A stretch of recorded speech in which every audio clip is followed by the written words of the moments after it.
Jacksonville, Florida. I also believe the administration was wrong to stand by a statement sympathizing with those who had breached our embassy in Egypt, instead of condemning their actions. It's never too early for the United States government to condemn attacks on Americans and to defend our values. The White House distanced itself last night from the statement, saying it wasn't cleared by Washington. And that reflects the mixed signals they're sending to the world.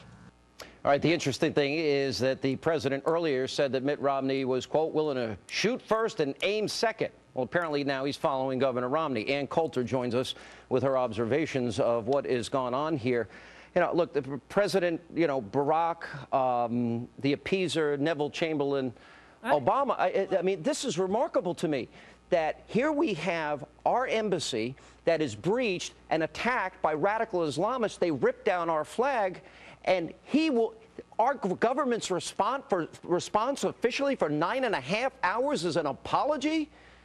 Yes, and I think you can drop that whole part about it being inspired by the low-budget movie. Come on, give me a break. It's 9/11. I noticed it was 9/11. Why didn't the Obama administration notice it was 9/11?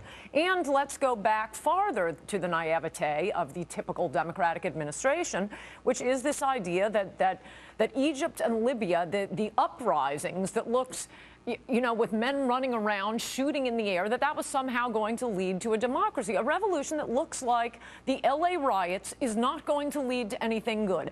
I knew that last March. I was on your show saying that last March. Why didn't the administration know that this was inevitable? It is exactly like Jimmy Carter. Forget Neville Chamberlain. All we need with this guy now is he's wrecked the economy. He's utterly naive on foreign policy. We just need a killer rabbit chasing him. But look at the flag. They ripped down our flag, Ann. They hold up a flag. They say, no God but Allah, Muhammad is the messenger. The AP even said that they were extremist Islamists. Right. You know, so we know who they are. And the president, just like Fort Hood, workplace shoot. It was not a workplace shooting. Right.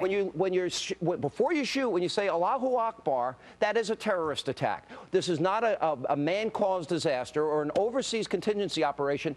How embarrassing and weak this country seems when this president does not have the courage to say what is a fact, that this country is being engaged by radicals that want to destroy us and that a war on terror continues to exist.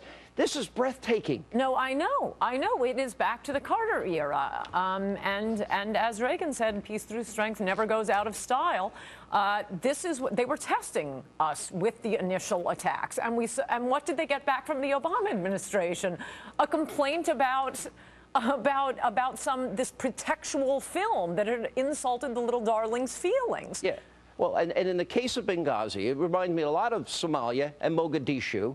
This ambassador, they didn't know where he was for 5 hours. His body wasn't recovered for 12 hours. Obama apparently went to sleep last night without knowing the outcome of all of this. A lot of concern. And here he is. He's off in Vegas. He spends a minute and a half addressing the nation on it, and then he moves on to give me some money, help re-elect me. Yeah, it's a nice day for a fundraiser. Yeah, nice. And the very city, by the way, where he says, don't go blowing your money in Vegas. Just a surprise. All right, I guess the question, what are we to do when our flag is flying on what is essentially U.S. property and people overtake and breach our embassy, rip down our flag, and shout, one God, it's Muhammad is his prophet? You don't apologize for what it is they are allegedly insulted by. And I mean, again, we all knew that yesterday. Everyone I know was enraged by the response before our ambassador was killed, saying they are testing us. Why is he responding by apologizing for this movie? Why are people even talking about this movie? It's manifestly a pretext. Even if it weren't a pretext, it would be like after the Oklahoma City bombing, having the administration apologize for Waco. It's really madness, and they are, instead of doing what they should be doing, retaliating, they are leading to more and more. What we really need to do is invent a time machine, go back, and not allow this wonderful flowering of democracy. Well, it's also the Arab Spring. Yeah, that's worked out great. Yeah, all the apologizing to the Arab world, but there is an unwillingness to recognize what is a fundamental truth. Right. Radical Islamists exist. Radical Islamists have no problem raiding our embassy the way they did. And here's the irony of all of this. The liberal media, and we'll show this later in the program tonight, what is their answer to this? To attack Governor Romney Romney for doing what our president should have done, and to say this is unacceptable, we're not going to allow it. And we've got a tape tonight where they actually coordinated their little questions together so that you ask, you follow up, you ask, you follow up. Right. No, it's stunning. You know that Romney's statement was devastating to President Obama because the media is screaming bloody murder. If he hadn't struck gold with that, they wouldn't all be doing this. But that's their response to everything Romney says. Oh, can you believe he said that? Yeah, actually, I can. I can't believe what Obama said. I was actually thankful that we had a leader that actually came out and defended the United States of America and said that there will be consequences if you attack this is the consistent, it's not just with terrorists. This is the consistent division between the parties, which is why you can't allow a Democrat anywhere near national security. It is always to back down in the face of extremism, whether it's Bolshevism or terrorism. It's always to apologize for what you're doing. It doesn't work with communists and it doesn't work with terrorists. I love when Krauthammer told them they should have told them to go straight to hell. Perfect answer. Charles, great answer. $1.5 billion we give to the Muslim Brotherhood. Now, in the early part of the Arab Spring, there were a few of us out there that read the Pew poll, read the other polls, knew that the electorate in Egypt wanted Sharia law, they wanted to vote in a theocracy, they wanted to vote in radicalism.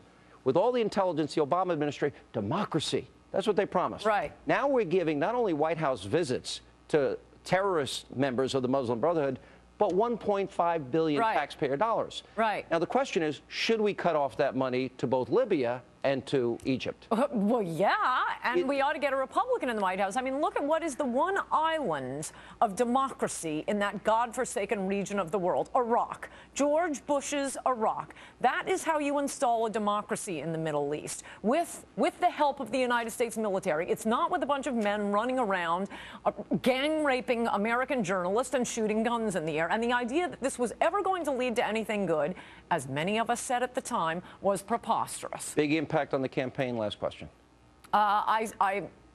Between this and booing God and booing Jerusalem as the capital of Israel. I think it ought to, but I do think the economy is going to remain the predominant issue. But I don't know. I mean, this could get worse and worse. The more you back down to savages, the more they're going to attack. Look, we're living through the rise of radical Islamists.